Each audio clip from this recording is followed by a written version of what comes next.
Jika di suatu masa kamu mendapati ni hati kamu, jiwa kamu, perasaan kamu ni rasa kosong, mungkin Allah uji kita dengan sesuatu, kita rasa macam dunia ni tak ada apa, kosong, tak ada function hidup kita, tak ada fungsi jiwa kita.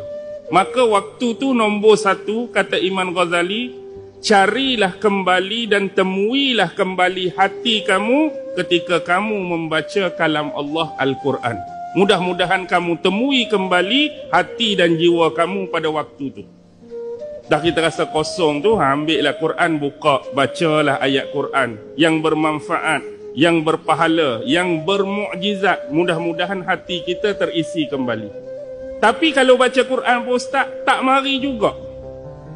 Maka buatlah hak nombor dua, carilah hatimu dan temuilah kembali hatimu ketika kamu rukuk dan sujud di dalam solat, dalam ibadah kamu.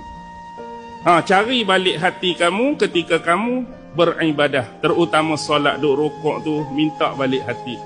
Tiba-tiba hak nombor dua tak mari juga, rasa kosong juga. Maka carilah dan temuilah hatimu ketika kamu bersendirian, dan waktu itu kamu bertafakur dan berzikir mengingati Allah, berwirid mengingati Allah.